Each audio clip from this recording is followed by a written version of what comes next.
नमस्कार, स्वागत है आपका commodities live caller based show में। एक ऐसा शो जहां पर हम देते हैं कमोडिटी बाजार से जुड़े आपके सारे सवालों के जवाब। आपको बस इतना करना है, हमारे नंबर आपकी स्क्रीन पर फ्लैश होंगे, इन नंबर्स पर कॉल करिए। नंबर है 022-2300-1634 या 1635। इन नंबर्स पर कॉल करके आप अपना नाम, जहां से आप कॉल कर रहे हैं वो जगह और सवाल हमसे पूछ सकते हैं। चलिए, तो आज हमारे शो पर आपके सवालों के जवाब देने के लिए जो गेस्ट जुड़े हैं उनसे आपका परिचय करा देते हैं। हमारे साथ केडिया कमोडिटीज के अजय केडिया जी जुड़ चुके हैं और साथ ही ट्रस्ट लाइन के राजीव कपूर जी भी हमारे साथ जुड़ चुके हैं आपके सारे सवालों के जवाब देने के लिए। लेकिन इससे पहले कि हम सवाल जवाब का सिलसिला शुरू करें, फटाफट आपको बता देते हैं कि आज दिन के दौरान पूरे कमोडिटी बाजार का ओपनिंग से अब तक मूड मिजाज कैसा रहा है। तो ये जो फर्स्ट हाफ है जिसमें एग्री कमोडिटीज अब क्लोज हो गई हैं, यहाँ पर तो हमने अच्छा खासा आप कह सकते हैं कि उठापटक का माहौल देखा, लेकिन नॉन एग्री कमोडिटीज के मुकाबले एग्री कमोडिटीज में प्रदर्शन क्लियर रहा है और आप कह सकते हैं कुछ मजबूती का ही रहा है। नॉन एग्री स्पेस की अगर हम बात करें तो कच्चा तेल यहाँ पर उठापटक काफी ज्यादा जारी है। सुबह के सत्र में हमने देखा था कि थोड़ी सी स्ट्रेंथ दिखाई दे रही थी, लेकिन फिर ये एक दायरे में फंसकर रह गया। $115 नीचे और $117 ऊपर ब्रेंट और नाइमेक्स क्रूड इसी दायरे में घूमते हुए दिखाई दे रहे हैं। एक बार फिर से ऊपरी स्तरों से दबाव यहां बनता हुआ दिखा। और घरेलू बाजार भी है, MCX पर कच्चा तेल ये 9,000 रुपए के ऊपर अपने आप को टिकाए रखने में फिलहाल कामयाब रहा है। रुपया दिन भर कमजोर रहा तो उसका भी दोहरा सपोर्ट आज इसे मिला है और आप देख सकते हैं ऑलमोस्ट 18-19 रुपए की गिरावट नजर आ रही है। सोने चांदी में कुछ कुछ ऐसा माहौल रहा, लेकिन आज का दिन जो है वो पिछले कुछ दिनों के मुकाबले इस हफ्ते थोड़ा बेहतर रहा। ये हम इसलिए कह रहे हैं क्योंकि अंतर्राष्ट्रीय बाजार में हमने लोअर लेवल से कुछ बाइंग आते हुए देखी और उसकी तर्ज पर सोना और चांदी दोनों बाइंग आते हुए देखी और उसकी तर्ज पर सोना और चांदी दोनों ही अंतर्राष्ट्रीय बाजार में ऑलमोस्ट 2 से 4 हफ्ते की ऊंचाई पर कारोबार करते हुए दिख रहे हैं। घरेलू बाजार को सपोर्ट मिला, हालांकि सोने और चांदी के बीच में चांदी का प्रदर्शन थोड़ा बेहतर रहा है। 62,700 के पास हम इसमें 350 रुपए की मजबूती के साथ कारोबार होता हुआ देख रहे हैं। वंस अगेन दायरे का ट्रेड यहां पर भी है, एक छोटे दायरे में ही खरीदारी और ऊपरी स्तरों से प्रॉफिट बुकिंग हावी हो जाती है।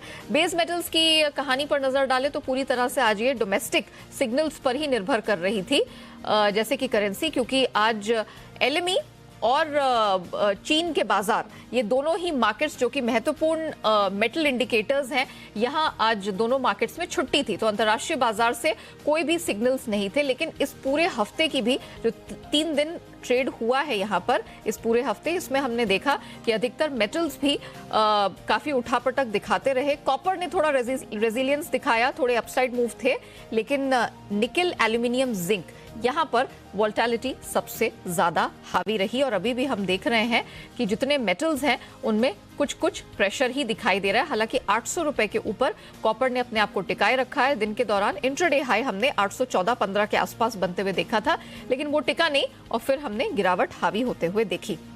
चलिए, हमारे गेस्ट से एक क्विक चेक ले लेते हैं कच्चे तेल पर। केडिया जी, अब शाम के सत्र में आपका क्या व्यू बन रहा है? गोइंग फॉरवर्ड कोई खरीदारी बनती दिख रही है, अवॉइड करें? देखिए, बेटर अवॉइड कीजिए, बिकॉज सीजन से हमने देखा है जी कि वॉलेटिलिटी काफी ज्यादा बढ़ चुकी है। इनफैक्ट कल के ओपेक के मीट के बाद भी हमने देखा कि प्राइजेस के अंदर कहीं पे भी कोई बड़ा इवेंट नहीं दिखा, प्राइजेस स्टेबल है। ब्रॉडर रेंज हमने जैसे मॉर्निंग में डिस्कस किया था, 85-95 का एक ब्रॉडर रेंज बन चुका है। हाँ, ये जरूर है, फ्राइडे फैक्टर है, थोड़ा प्रॉफिट बुकिंग देखने मिल सकता है। तो मुझे लगता है 9,050 या 9,100 तक का लेवल मिले तो वहां पे बिकवाली की जा सकती है, बट कोई भी पोजीशन खासकर कच्चे तेल में कैरी नहीं करना चाहिए। डाउन साइड सपोर्ट मुझे 8850 से 8800 तक का लेवल लग रहा है इवनिंग सेशन तक। ओके, चलिए, तो प्रेशर यहाँ पर बरकरार रहेगा, खरीदारी तो बिल्कुल नहीं करनी। अगर आप शाम के सत्र में ट्रेडिंग की सोच भी रहे हैं तो भी एक राइज आता है 9,100 के पास का, वहां पर आपको सेल की रणनीति अपनानी है। ओके, चलिए, हमारे साथ यहाँ पर दूसरे गेस्ट भी बने हुए हैं, राजीव जी, उनका भी व्यू ले लेते हैं। सोने चांदी पर क्या व्यू बन रहा है? क्या माना जाए कि शाम के सत्र में थोड़ी खरीदारी और की जा सकती है, गिवन द फैक्ट कि डॉलर इंडेक्स में कुछ कमजोरी देखी जा रही है? Good evening Neha ji. बिल्कुल आपने ठीक कहा कि डॉलर इंडेक्स में थोड़ी सी गिरावट देखने को मिल रही है और उसका सीधा सीधा बेनिफिट जो है दोनों बुलियंस को मिल रहा है और काफ़ी इंपॉर्टेंट लेवल्स के ऊपर बुलियंस ट्रेड कर रहे हैं। जैसे इंटरनेशनली बात करें तो $22.20 पे सिल्वर एक अच्छा रेसिस्ट कर रहा था, जिसके ऊपर लगातार ट्रेड होते हुए देख रहे हैं हम कल की बढ़त के बाद से। और सिमिलरली गोल्ड में भी $1850 के ऊपर लगातार ट्रेड होते हुए देख रहे हैं। और इंडियन मार्केट में बात करें तो गोल्ड 51,200 के इम्पोर्टेंट रेसिस्टेंस को रेसिस्ट कर रहा था, तो बाजार उसके ऊपर लगातार सस्टेन कर रहा है। सिमिलरली सिल्वर भी 62,200-300 का एक अच्छा रेसिस्टेंस उसके ऊपर ट्रेड कर रहा है। तो मुझे लगता है दोनों ही कमोडिटीज में आगे बढ़त दिखनी चाहिए। अगर मैं गोल्ड की बात करूं तो अगर 51,100 के आसपास बाजार मिलते हैं, नीचे में थोड़ा सा करेक्ट करते हैं, तो बाइंग करनी चाहिए 50,850 के स्टॉप लॉस से, और 51,800 का टारगेट ले सकते हैं। इस ट्रेड को पोजिशनल बेसिस पे भी कैरी किया जा सकता है। Okay, point taken. चलिए अब सवाल जवाब का सिलसिला शुरू करते हैं और हमारे पास कॉलर्स भी जुड़ना शुरू हो गए हैं। गुजरात से पहले दर्शक जिगर ठक्कर हमारे साथ अब फोन लाइन पर जुड़ चुके हैं। जिगर जी नमस्ते, पूछिए सर अपना सवाल। राजीव जी से सवाल है, सिल्वर में आज के दिन के लिए क्या किया जाए? ओके, सिल्वर में क्या किया जाए राजीव जी? हम बात ही कर रहे थे सोने चांदी की, जरा बता दीजिए शाम के सेशन में क्या करें। देखिए सिल्वर में नेहा जी, हालांकि मुझे ऐसा लगता है कि जो बढ़त है थोड़ी कंटेन्ड होनी चाहिए, क्योंकि सिल्वर ने ज्यादा बढ़त दिखाई है सिल्वर गोल्ड के बनस्पत, बट अभी भी ऐसा लगता है कि बायस अपर साइड ही रहना चाहिए। यहाँ से 200 रुपए का करेक्शन भी आता है, मतलब 550 के आसपास अगर बाजार आता है तो इंट्राडे पॉइंट ऑफ व्यू से खरीद सकते हैं। 62,200 के स्टॉप लॉस से 63,200 का टारगेट रखना है। देखिए 63,000 के ऊपर नेहा जी बाजार चलता है तो एक फिर इंपॉर्टेंट ब्रेकआउट की स्थिति उत्पन्न होगी सिल्वर में, और फिर हम इसको करीबन 64,500 तक भी बढ़ते हुए देख सकते हैं। Okay, point taken. हमारे अगले दर्शक पिंक सिटी जयपुर से महेंद्र है इनका नाम। Mahendra ji good evening, sir पूछिए सवाल। गुड इवनिंग मैडम, जयपुर से महेंद्र बोल रहा हूँ। मेरा व्यू था क्रूड ऑयल के ऊपर। मेरा 8,950 का 10 क्रूड लॉन्ग है, तो आगे का व्यू पूछना चाह रहे हैं हम। अच्छा, लॉन्ग है आपका व्यू। इनफैक्ट इसी की हिदायत अजय जी ने दी है कि लॉन्ग तो बिल्कुल नहीं रहना चाहिए। अजय जी आप इस सवाल का जवाब देंगे। 8,950 पे खरीद है, क्या आप कहेंगे इनको तत्काल प्रभाव से निकलना चाहिए? देखिए मुझे लगता है कि अगर आज सोमवार का दिन होता तो डेफिनेटली मैं बोल सकता था कि भाई होल्ड रखिए, बिकॉज जिस ढंग से डेवलपमेंट्स हो रहे हैं वो पॉजिटिव है। ईरो के जो सैंक्शंस रशिया पे लग रहे हैं वो सपोर्ट कर रहा है। ओपेक की न्यूज भी इम्पैक्ट नहीं कर पा रही, बट आज शुक्रवार है और 2 दिन है, इस बीच में अगर कोई भी नया चेंजेस आता है तो प्राइजेस में बड़ी वॉलिटिलिटी ऊपर या नीचे दोनों तरफ हो सकती है। तो विदाउट टेकिंग मच रिस्क मुझे लगता है इनको प्रॉफिट बुक कर लेना चाहिए, बिकॉज जब तक 9100 के ऊपर ये वीकली क्लोज नहीं देता है there is a full chance कि हम वापस 8800 तक देखें, तो बेटर है प्रॉफिट बुक करके निकल जाना चाहिए। चलिए महेंद्र जी रुकिए मत, हो रहा है जो भी प्रॉफिट वो लेके निकल लीजिए, वरना बहुत नुकसान झेलना पड़ सकता है। राजस्थान से ही हमारे अगले दर्शक है, सूरज इनका नाम है। सूरज नमस्ते, किस कमोडिटी में जानकारी चाहते हैं आप? सूरज जी आपको आवाज आ रही है? चलिए सूरज की आवाज तो हम तक नहीं आ रही है, लेकिन उनका सवाल हम तक पहुंच गया है। राजीव जी ये सवाल मैं आपसे पूछूंगी, गोल्ड में क्या करना चाहिए? थोड़ा निवेश के लिहाज से इनका सवाल है, तो उस पर्सपेक्टिव से बताइए। देखिए नेहा जी, निवेश के लिए तो 50,000 के आसपास का स्तर, अगर मैं फिजिकल मार्केट की बात करूं, फिजिकल में अगर खरीदना हो तो 50,000 50,500 के बीच में जब भी गोल्ड आए तो आई थिंक बहुत अच्छे स्तर होंगे फिजिकल के लिए। और अगर ट्रेडिंग पॉइंट ऑफ व्यू से बात करें तो जैसे हमने कॉल दिया है कि अगर 51,100 मिलता है तो खरीद सकते हैं। 50,850 का स्टॉप लॉस रखना है। इमीडिएट टारगेट जो है 51,800 का मिल सकता है। ये कॉल 2 या 3 दिन के लिए एक्टिव रहेगी, पोजिशनल कॉल है। ओके चलिए, तो ये पोजिशनल कॉल है। निवेश के लिहाज से थोड़ा और करेक्शन का वेट करें तो आपके लिए बेहतर स्थिति हो सकती है। हम यहाँ पे जिक्र कर रहे थे एग्री कमोडिटी स्पेस का, उसमें काफी बजिंग कॉटन है। अजय जी मुझे ये बताइए, हाल फिलहाल में कॉटन एसोसिएशन ने उत्पादन का एस्टिमेट घटाया है। बारिश इस बार ठीक ठाक ही है, थोड़ा समय से पहले आई। आईएमडी को भरोसा है कि हम एक सामान्य मॉनसून की तरफ कदम रख चुके हैं। इंटरनेशनल मार्केट में गिरावट लगातार बढ़ती चली जा रही है। अभी हम देखें तो 45,420 ये प्रेशर MCX कॉटन पर आज दिखा है। तो मुझे बताइए कि कॉटन में गोइंग फॉरवर्ड किसी को रणनीति अपनानी हो तो वो खरीदारी की होगी कि सेल की? देखिए टाइमिंग सारे फैक्टर्स हैं। मुझे लगता है कि अगले 7-8 दिन मंदी के हैं, बिकॉज डोमेस्टिक मार्केट पे हमने देखा गवर्नमेंट इंटरवेंशन, मॉनसून प्रोग्रेस, जबकि इंटरनेशनल में आप देखेंगे तो मिसिसिपी, टेक्सास, ओक्लाहोमा, यहाँ पे हमने जो वेदर कंडीशन है वो थोड़ी इंप्रूव होते हुए देखी है, जो पिछले महीने में ड्रॉट जैसी सिचुएशन थी। ऑलमोस्ट 68% की क्रॉपिंग हो चुकी है, जो एवरेज से काफी अच्छा है। तो ये सारे फैक्टर को देखते हुए इंटरनेशनल में भी हमने अच्छी खासी गिरावट देखी, इस वक्त भी 136 सेंट के करीब ट्रेड कर रहा है। ये सभी को देखते हुए मुझे लगता है कि ट्रेंड थोड़ा वीकनेस का ही रहेगा।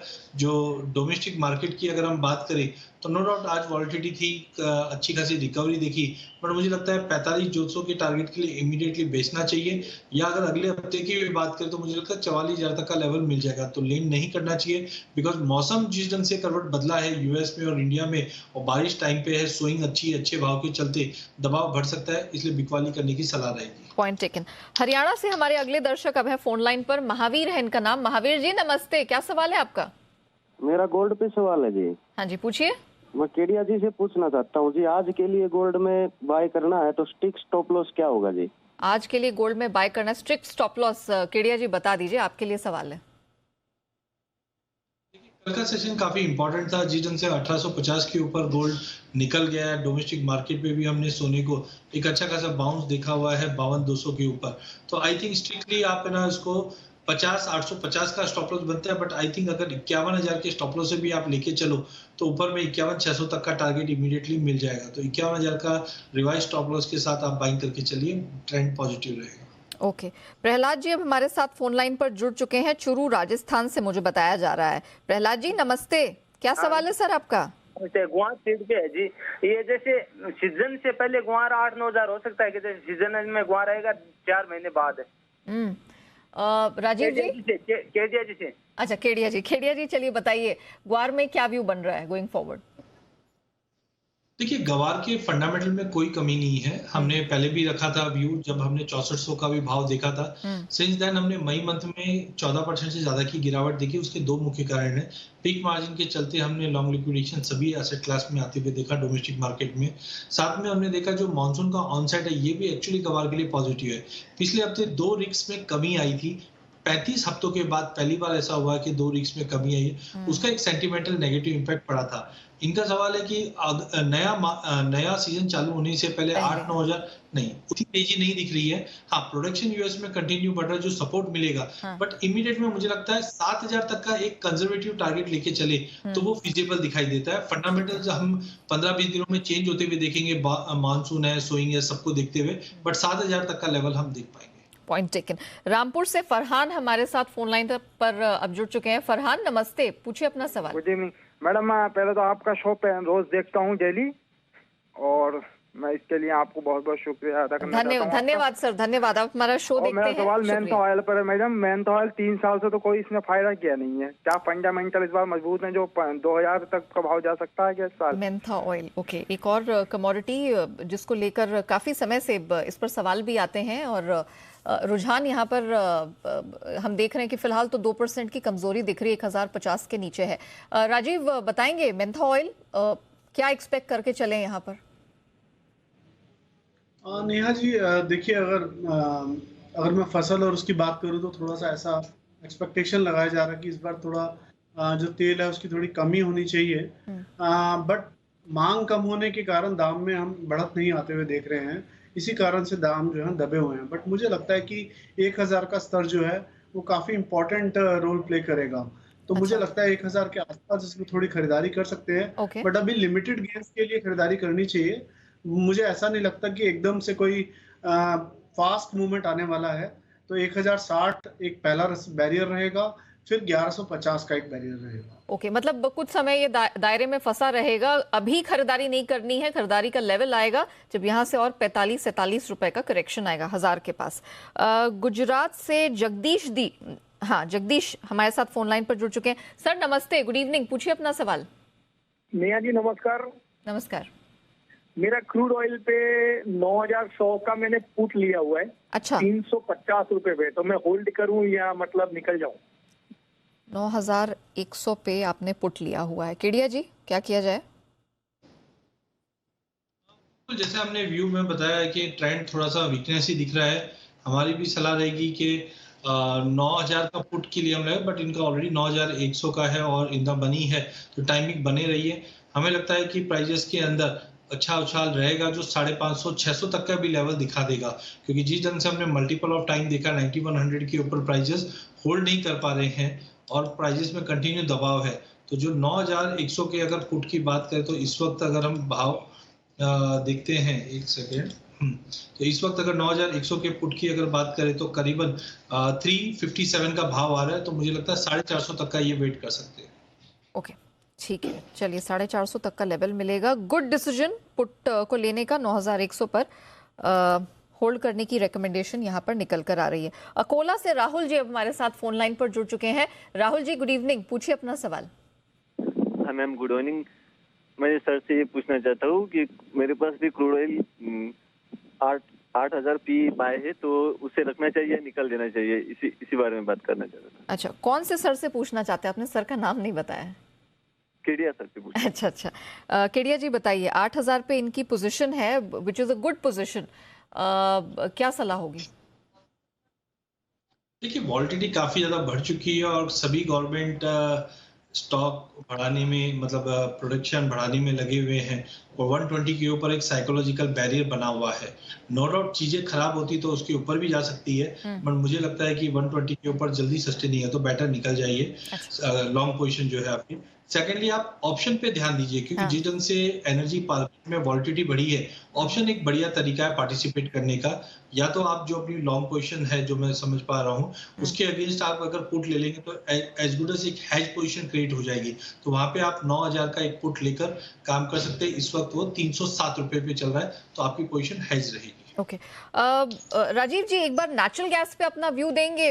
हालांकि ये कमोडिटी बहुत वाइल्ड मूवमेंट्स दिखाती है, स्विंग्स काफी ज्यादा रहते हैं, लेकिन क्योंकि $9 का स्तर ऊपर छूकर आ चुकी है एक बार और 700 के पार भी हमने इस कमोडिटी को जाता हुआ देखा, अच्छी स्ट्रेंथ देखी है। क्या मौजूदा स्तर से आज शाम के लिए कोई स्कोप बन रहा है कि खरीदारी की जा सके? नेहा जी, काफी वाइल्ड स्विंग है नेचुरल गैस की। अगर बात करूं तो 30-40 रुपए का मोमेंट पलक झपकते ही दे रहा है। तो मुझे ऐसा लगता है कि 680 रुपए का एक ऐसा स्तर रहेगा जहां से बाजार थोड़ा रेसिस्टेंस फेस कर सकता है और वहां थोड़ा बिकवाली का ट्रेड इनिशिएट किया जा सकता है with the stop loss of 686। अच्छा, और मुझे लगता है वापस बाजार जो है एक बार 665, 670 ये लेवल्स मिल सकते हैं। एक अच्छा ट्रेडेबल मूव बन सकता है। ओके, दिल्ली से, राजधानी दिल्ली से हमारे अगले कॉलर चौधरी साहब जुड़ चुके हैं फोन लाइन पर। सर नमस्ते, क्या सवाल है सर आपका? जॉइनिंग में राजीव जी से मेरा सवाल है। हाँ जी। राजीव जी, आज क्रूड पे क्या करना चाहिए शाम की सेशन में? आज हम देख रहे हैं कि कच्चे तेल और गोल्ड पे काफी सवाल हमें निकल के आ रहे हैं। राजीव जी चलिए आपकी बारी है, बताइए करंट लेवल से कच्चे तेल में आज शाम स्टॉप लॉस के साथ बताइए। नेहा जी, अभी तो करंट लेवल पे तो क्रूड जो है इंपॉर्टेंट रेसिस्टेंस के पास ट्रेड कर रहा है। 9100 एक बहुत इंपॉर्टेंट रेसिस्टेंस है जिसके पास ट्रेड कर रहा है बाजार। अगर 9100 के ऊपर सस्टेन करता है तो मुझे लगता है एक मोमेंटम अपसाइड में गैदर कर सकता है। हाँ। जिसके रहते हुए बाजार 9200-9250 तक जा सकता है अपसाइड में। और अगर 9100 के ऊपर सस्टेन करता है तो इनको स्टॉप लॉस लगा के चलना है 9030 रुपए का। अदरवाइज अगर मार्केट थोड़ा सा करेक्ट करता है, जैसा कि हमने ऑलरेडी एक कॉल भी दिया हुआ है, अराउंड 8950 के आसपास मुझे लगता है कि क्रूड ऑयल फिर से एक बाय का ट्रेड बनेगा विद स्टॉप लॉस ऑफ 8870 और टारगेट हमारा 9080 है, क्योंकि 9100 एक इम्पोर्टेंट रेसिस्टेंस है। तो हमारा थोड़ा सा बायस इस समय अपसाइड में है। हमें लगता है कि जो फॉर्मेशंस चार्ट्स पे देखने को मिल रहे हैं, थोड़ा सा बुलिश फॉर्मेशन है, इसमें मार्केट अपसाइड जा सकता है। राजीव जी, अच्छा, अब राजीव जी आपने 9088 का टारगेट दिया था, 9080 का। जी हाँ सर, वो हिट हो गया है। 9077 के पार हमने ऊपर जाते हुए देखा है। इनफैक्ट एकाएक निचले स्तरों से कुछ अच्छी स्ट्रेंथ बनते हुए दिखी है, 1/3% से ज्यादा की तेजी है। आप रिवाइज करेंगे सर आगे का फिर टारगेट? जी नेहा जी, मैं यही बता रहा था कि हमने जो कॉल दिया था 8950 पे दिया था बाय का, और 8950 अगर फिर से भी आता है तो मेरे ख्याल से फिर से बाय ट्रेड बनेगा विद स्टॉप लॉस ऑफ 8870। 9100 एक इंपॉर्टेंट रेसिस्टेंस है, इसीलिए हमने 9080 का टारगेट दिया है। और अगर बाजार 9100 के ऊपर सस्टेन करता है तो फिर हम एक इसमें अपसाइड मोमेंटम देखते हैं टुवर्ड्स 9220, 9250। तो अगर 9100 के ऊपर है तो फिर बाय कर सकते हैं मैम। तो ये 90 to 20 आज शाम ही आप देख रहे हैं, अगर 9100 ठहर जाता है तो? पॉसिबिलिटीज है नेहा जी, काफी पॉसिबिलिटीज। ओके, चलिए तो अगर आपको फ्रेश एंट्री करनी है चौधरी साहब तो 8950 ये एक लेवल होगा, वहीं पर एंट्री करिए, क्योंकि हम देख रहे हैं कि बहुत तेजी से अब ये 9100 की तरफ बढ़ता हुआ दिखाई दे रहा है। चंद मिनटों में ही ये स्ट्रेंथ बनी है। 9100 टिक जाता है कुछ समय तो अगला पड़ाव होगा 9220 का, तो यहाँ से स्ट्रेंथ पूरी दिखाई दे रही है। केडिया जी, मैं मसालों पर मीनवाइल आपका व्यू लेना चाहूंगी। मसालों में हाल फिलहाल में कुछ स्ट्रेंथ देखने को मिली है। आज इनफैक्ट मसाले कुछ स्ट्रेंथ लेकर ही बंद हुए हैं। गोइंग फॉरवर्ड अब ऑफ कोर्स नेक्स्ट वीक ही ट्रेड शुरू होगा, यहाँ से रुझान कैसा बन रहा है मसालों में? देखिए, मसालों में हमने जो रैली आती हुई देखी उसके कारण थे प्रोडक्शन लॉसेस या सोइंग में एरिया कम, और ऑलरेडी ये रैली सब मेरे ख्याल से डिस्काउंट हो चुकी है। पिछले हफ्ते में मैंने जो गिरावट देखी उसके बाद एक थोड़ा रिट्रेस जरूर कर रहा है, तो एक टेक्निकल बाउंस देख सकते हैं। जैसे हल्दी में हम देख रहे हैं कि 7800 के नीचे नहीं जा पा रही, ना ही 8300 के ऊपर जा पा रही, तो अगले हफ्ते हल्दी में एक बाउंस देखने मिल सकता है जो 8200 तक का लेवल दिखा दे। जीरे के अंदर भी मल्टीपल ऑफ टाइम हमने देखा 21000 के नीचे प्राइसेस सस्टेन नहीं कर पा रही है, ना ही 21600 के ऊपर जा पा रहा है। तो मुझे लगता है हल्दी, जीरा, धनिया तीनों में एक रिट्रेसमेंट बाउंस है, जहां पे जीरे में 21650 और धनिया के अंदर 11500 तक का एक जंप देखने मिल जाएगा। कुछ बड़ा पोजीशन ना बनाइए, क्योंकि अगले एक महीने तक हम देखेंगे मार्केट एक कंसोलिडेशन जोन में रहेगा। बियॉन्ड जुलाई अच्छी बड़ी तेजी रहेगी, बट टाइमिंग मुझे लगता है कि ये एक डेड कैट बाउंस जैसी सिचुएशन हम बोल सकते हैं, थोड़ा बहुत बाउंस है जो 8200 हल्दी में, 21650 जीरे में और 11500 धनिया में देखने मिल जाएगा। Point taken. मध्य प्रदेश से नीरज जी हमारे साथ अब फोन लाइन पर जुड़ चुके हैं। नीरज जी नमस्ते, पूछिए अपना सवाल। नमस्ते मैडम, वो हमको कॉपर के बारे में पूछना है कि आज क्या करना है। अच्छा। और मैडम गोल्ड सिल्वर, हेलो, हाँ बोलिए। जो गोल्ड सिल्वर का एंट्री पॉइंट दे रहे हैं मैडम, वो आएगा कि नहीं, ये भी जानकारी लेना है। किसके एंट्री पॉइंट की आप बात कर रहे हैं, केडिया जी की स्ट्रैटेजी की या राजीव जी की? दोनों मैडम, गोल्ड और सिल्वर की। गोल्ड और सिल्वर में आप एंट्री पॉइंट जानना चाहते हैं, ये भी आज शाम के ट्रेड के लिए? हाँ जी जी जी। ठीक है। कॉपर, गोल्ड, सिल्वर तीनों मेटल्स में जानकारी चाहते हैं। राजीव जी मैं आपसे शुरुआत करूंगी, पहले तो कॉपर में बता दीजिए आज शाम को कोई ट्रेड बन रहा है? नेहा जी, आज कॉपर में तो मुझे कोई ट्रेड समझ में नहीं आ रहा, क्योंकि कल एक बहुत बड़ी हमने अपसाइड मूवमेंट आते हुए देखी। अराउंड 30-40 रुपए का एक तेजी बना था, और आज बाजार एक छोटे से दायरे में है।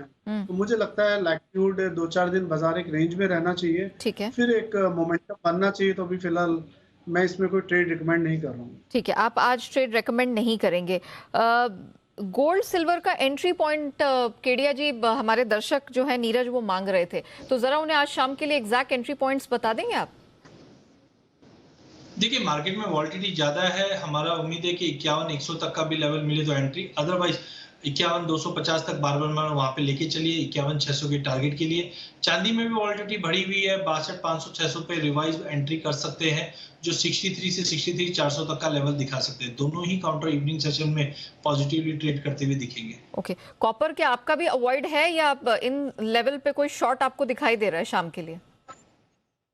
थोड़ा पुल बैक है, I am not so much bearish, because जिधर से चाइना रिन्यू डिमांड निकल रही है, इन्वेंटरीज में फॉल आ रहा है, कॉपर अच्छा दिख रहा है। लेकिन हमने देखा कि यूएस लंदन मार्केट बंद है और साथ में चाइना मार्केट बंद है, और जो कल का स्पाइक है वो थोड़ा सा कूल ऑफ करे, तो उसी को देखते हुए लग रहा है 310 के करीब बेच के चलिए, 810 के करीब बेच के चलिए, 802 से 804 तक का लेवल मिल जाएगा। बट ये शॉर्ट कैरी मत कीजिए, बेस मेटल अगला हफ्ता काफी स्ट्रांग रहेगा। ओके, तो खरीदारी मत करिए, लेकिन इसका मतलब ये नहीं है कि स्ट्रेंथ नहीं है इसमें नीरज जी, ये समझ लीजिए 810 के पास मिले तो ही सेल करना है, 802 मिलते ही प्लीज तुरंत इस स्ट्रैटेजी से निकल जाइए। और आपके सहूलियत के लिए मैं बता दूं, केडिया जी ने सोने चांदी में जो एंट्री पॉइंट्स बताए हैं 51-100 के आसपास के बताए हैं सोने में, और चांदी 62,500 से 600 ये एक एंट्री पॉइंट हो सकता है शाम में अगर आप सोने और चांदी में कर रहे हैं कारोबार। वो लेवल स्ट्रैटेजीज भी हम लगातार फ्लैश कर रहे हैं, प्लीज आप स्क्रीन पर भी नजर बना के रखिए। एमपी से ही हमारे अगले दर्शक राजेश जी अब फोन लाइन पर जुड़ चुके हैं। राजेश जी नमस्ते, पूछिए अपना सवाल। अजय जी से सवाल है। हाँ जी। हल्दी 2 महीने में 9,000 हो जाएगी? हल्दी, अभी हम मसालों पर ही बात कर रहे थे, क्या लगता है अजय जी? हल्दी में देखिए स्विंग पीरियड सामने है और जिस ढंग से न्यूज़ तो है कि मराठवाड़ा में फार्मर्स सोयाबीन और कपास में ज्यादा शिफ्टिंग है, जिसकी वजह से हल्दी को सपोर्ट तो मिलेगा, पर 2 महीने में मुझे लगता है मार्केट कंसोलिडेट करेगा, कोई बड़ी तेजी नहीं करेगा।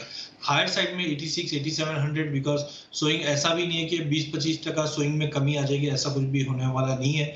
तो मुझे लगता है कि जुलाई 20 तारीख तक जब तक पूरी सोइंग और पूरी अपडेट नहीं आता, मार्केट दायरे में रहेगा, जो 7700 के नीचे नहीं जाएगा और 87-8800 के ऊपर नहीं जाएगा। 9000 के लिए यू हैव टू वेट, अगस्त के बाद ही मुझे लगता है कि कुछ मोमेंटम पॉजिटिव क्रिएट कर सकता है।